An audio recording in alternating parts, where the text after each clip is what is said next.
स्वागत है गाइज आप सभी का हमारे ऑफिशियल यूट्यूब चैनल में। मैं विकेश रंजन आप सभी का तहे दिल से शुक्रिया अदा करता हूं हमारे चैनल में जुड़ने के लिए। आज हम वक्फ संशोधन बिल के बारे में देखेंगे गाइज।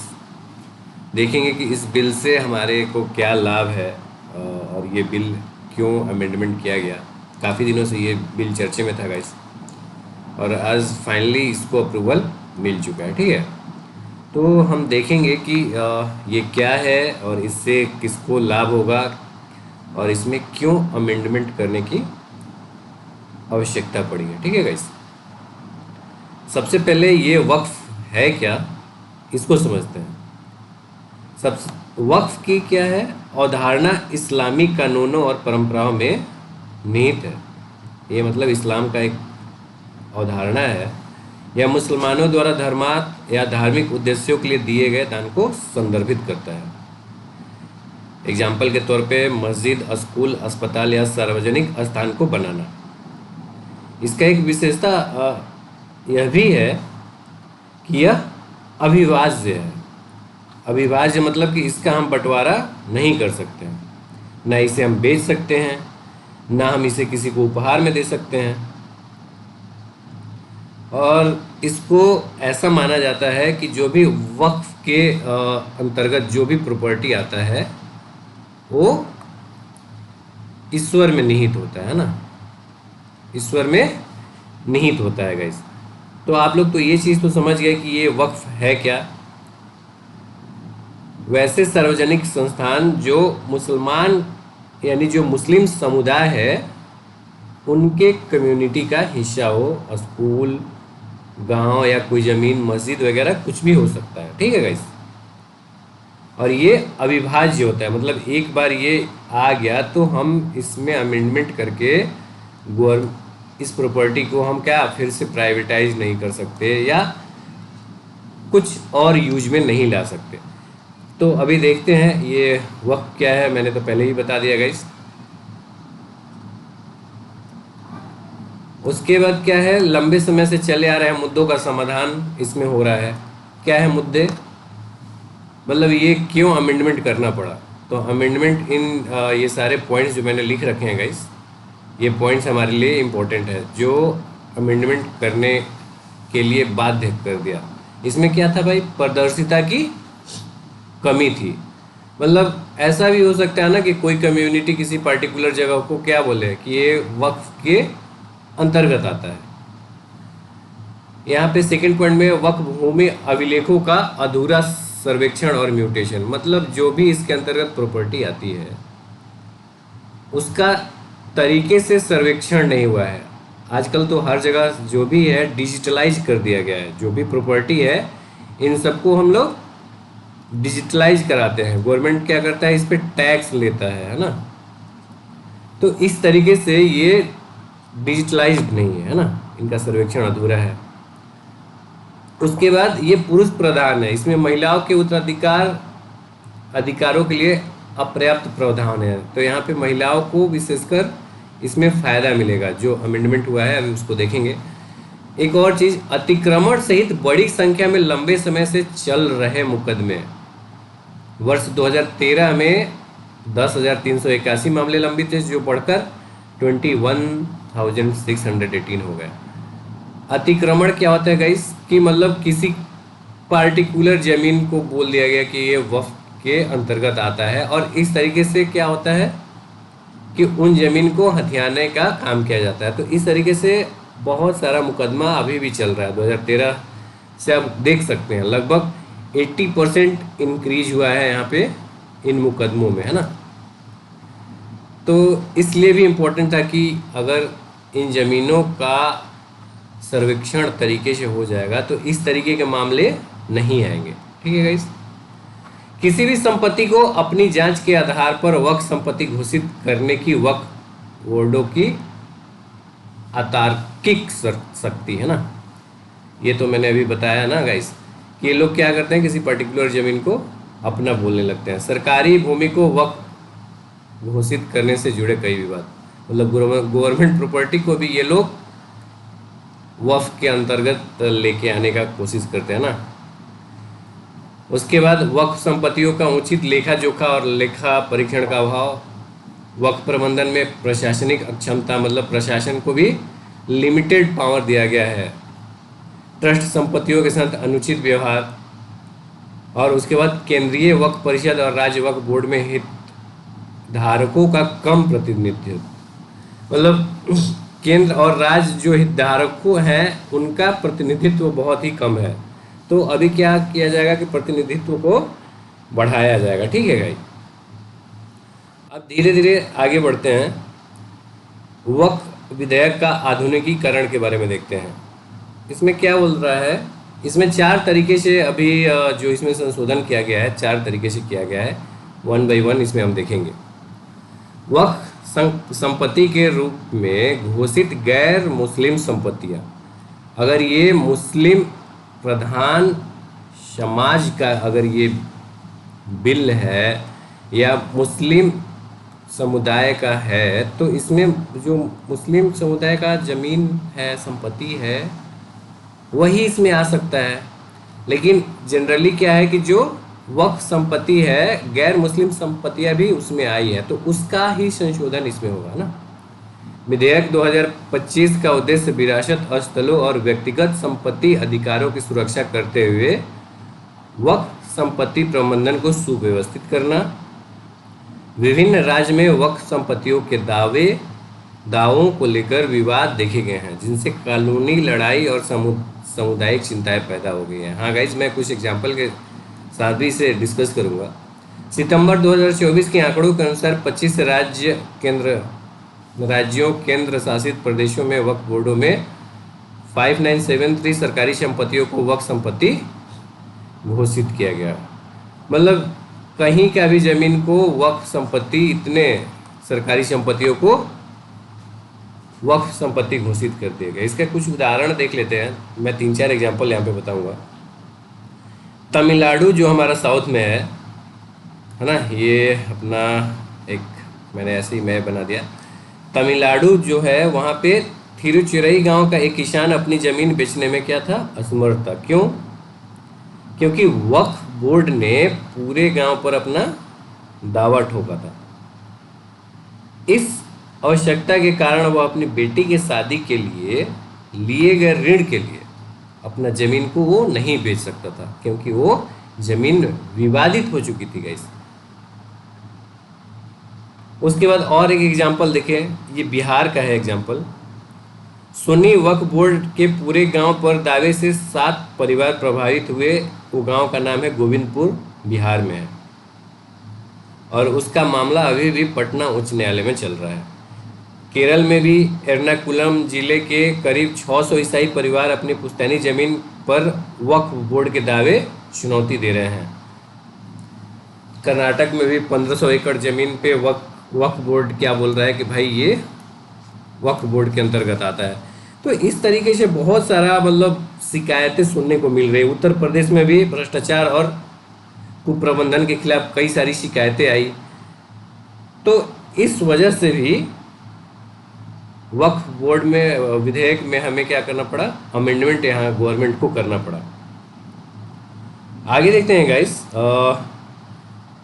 और भी अगर एग्जांपल देखें तो पंजाब वक्फ बोर्ड ने पटियाला के शिक्षा विभाग की ज़मीन पर दावा लगा दिया। कर्नाटक में सार्वजनिक स्थान, सरकारी भूमि, कब्रिस्तानें, झील और मंदिर, कितने सारे एग्जांपल्स आपको मिल जाएंगे गाइस। आगे बढ़ते हैं। तो अभी क्या होगा, इन चीज़ों का संशोधन होगा। वक्फ संपत्ति के रूप में जो घोषित गैर मुस्लिम संपत्तियां हैं, इनका संशोधन होगा और इस पर फिर से जो भी निर्णय हुआ है उसको ध्यान में रखा जाएगा। अब इसके बाद अभी जो मुस्लिम महिलाएं थी उनको उतना अधिकार नहीं मिल पा रहा था, ठीक है गाइस। अब उनकी मुस्लिम महिलाओं और कानूनी उत्तराधिकारियों के अधिकार उन्हें मिलेंगे, है ना। विधेयक में स्व सहायता और वित्तीय स्वतंत्रता कार्यक्रमों को बढ़ावा देकर मुस्लिम महिलाओं, विशेष रूप से विधवाएं, तलाकशुदा महिला और आर्थिक और सामाजिक रूप से जो पिछड़ी हुई औरतें हैं, उनकी स्थिति में सुधार करने का प्रयास किया जाएगा, ठीक है गाइस। और इससे क्या क्या लाभ मिलेगा? वक्फ प्रबंधन में पारदर्शिता ला के भ्रष्टाचार पे अंकुश लगेगा गाइस। कानूनी सहायता एवं समाज कल्याण, और उसके बाद सांस्कृतिक एवं धार्मिक जो स्थल हैं उनकी पहचान होगा। ठीक है गाइस। पर इस पे आते हैं, जो मुस्लिम महिलाओं को यहाँ पे फ़ायदे होंगे उसके लिए क्या क्या देखा गया है। तो पहला फ़ायदा यह है कि मुस्लिम लड़कियों के लिए छात्रवृत्ति दिया जाएगा, स्वास्थ्य देखभाल और मातृत्व कल्याण के बारे में सोचा जाएगा, महिला उद्यमियों के लिए कौशल विकास और सूक्ष्म वित्त सहायता दिया जाएगा, फैशन डिजाइनिंग और स्वास्थ्य सेवा और उद्यमिता जैसे क्षेत्रों में व्यावसायिक प्रशिक्षण दिया जाएगा, और विधवाओं के लिए जो विधवा महिलाएं हैं मुस्लिम वक्फ के अंतर्गत उन्हें विधवा पेंशन दिया जाएगा ना, विधवा पेंशन दिया जाएगा गाइस। ठीक है, आगे बढ़ते हैं। गरीबों का उत्थान की बातें की गई है ना। वक्फ धार्मिक, धर्मार्थ और सामाजिक कल्याण की जरूरतों को पूरा करने में महत्वपूर्ण भूमिका निभाता है, खासकर वंचितों के लिए। हालांकि कुप्रबंधन, अतिक्रमण और पारदर्शिता के कमी के कारण इसका प्रभाव अक्सर कम हो जाता है। तो अभी गरीबों के लिए क्या क्या फायदा आएगा उसको देखते हैं। सबसे पहले एक एकीकृत डिजिटल पोर्टल पर सारे संपत्तियों को बनाया जाएगा ना। एक एकीकृत पोर्टल पे सारी संपत्तियों का ब्यौरा रहेगा। अगर डिजिटाइजेशन हो जाएगा तो उससे क्या होगा कि सारी संपत्तियों का बेहतर तरीके से पहचान और निगरानी और प्रबंधन इजी तरीके से हो जाएगा। ठीक है गाइस। उसके बाद कल्याण और विकास के साथ साथ राजस्व में वृद्धि होगी। वक्फ भूमि के दुरुपयोग और अवैध कब्जों को रोकने से वक्फ बोर्डों के राजस्व में क्या होगा भाई?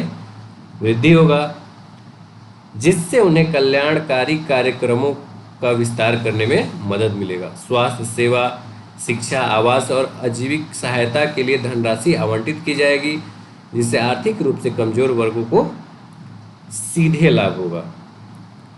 नियमित लेखा परीक्षण और निरीक्षण से वित्तीय अनुशासन को बढ़ावा मिलेगा और वक्फ प्रबंधन में जनता का विश्वास मजबूत होगा। और इसके बाद देखते हैं, अभी ये तो देख लिया पिछड़े वर्ग और मुस्लिम समुदाय के अन्य संप्रदायों का सशक्तिकरण। इसमें जनरली देखा जाता है कि सिया और सुन्नी जो संप्रदाय हैं इन लोगों का ही मुख्य रूप से इसमें इन्वॉल्वमेंट है गाइस। लेकिन और भी जो माइनॉरिटी मुस्लिम्स कास्ट हैं उन सबका भी सशक्तिकरण का इसमें बात किया गया है। तो यहाँ तक तो हमने देख लिया कि ये वक्फ है क्या और क्या क्या इसमें संशोधन होने वाला है। अब हम इसके निष्कर्ष का बात करेंगे गाइस। ये आपके एग्जाम्स के लिए काफ़ी इंपॉर्टेंट होंगे। ये सारे पॉइंट्स आपको मेंस लिखने में या अपना नॉलेज को इन्हांस करने में काफ़ी यूजफुल होगा। एक बार सबसे पहले फिर से स्टार्टिंग से समझते हैं वक्फ क्या है भाई। तो ये एक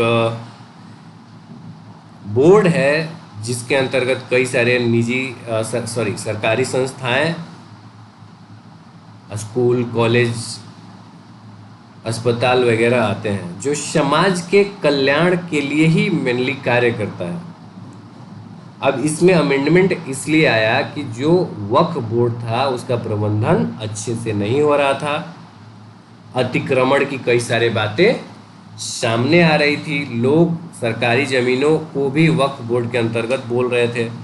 तो इन सब चीज़ों के कारण, और यस एक चीज़ और कि ये वक्फ जो है अच्छे से कल्याणकारी कार्यों में भाग ले रहा है कि नहीं, हमें इसको भी देखना था।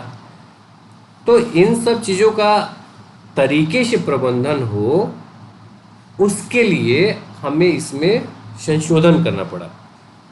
संशोधन के बाद महिलाओं को भी रोजगार, उनके उत्थान के लिए बात, या जो विधवा महिलाएं हैं उन महिलाओं के लिए रोजगार, फैशन डिजाइनिंग कोर्स, विधवा पेंशन, तो अलग अलग मुद्दों को हम इस अमेंडमेंट के अमेंडमेंट के साथ देख रहे हैं। ठीक है गाइस, तो अब देर ना करते हुए निष्कर्ष पे पहुंचते हैं। निष्कर्ष क्या है भाई?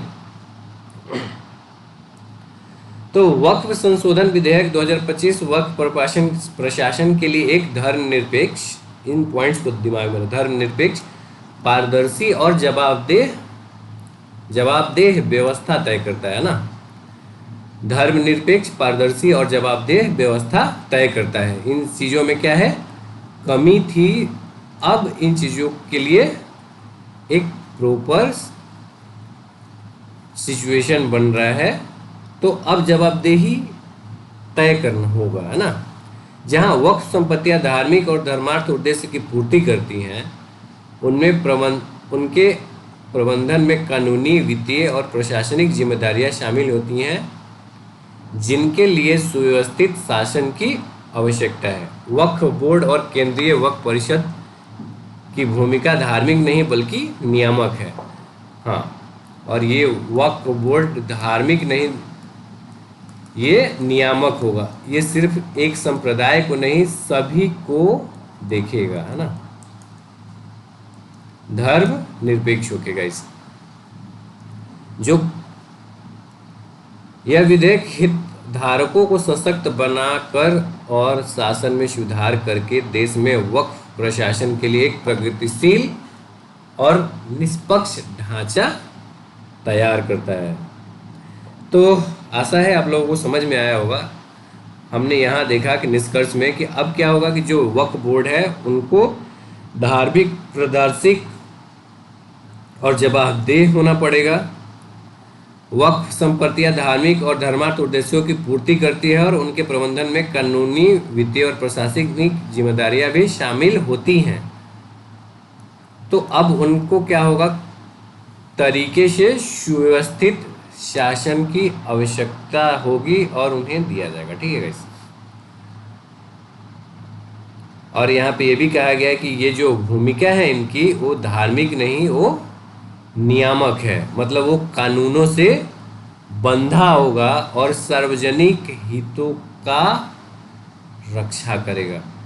आशा है गाइस आप लोगों को समझ में आया होगा। हम इस तरीके से और भी टॉपिक्स को लेके आएंगे। ठीक है, आज के लिए इतना ही। मिलते हैं नए वीडियो में, तब तक के लिए खुश रहिए, ख्याल रखिए।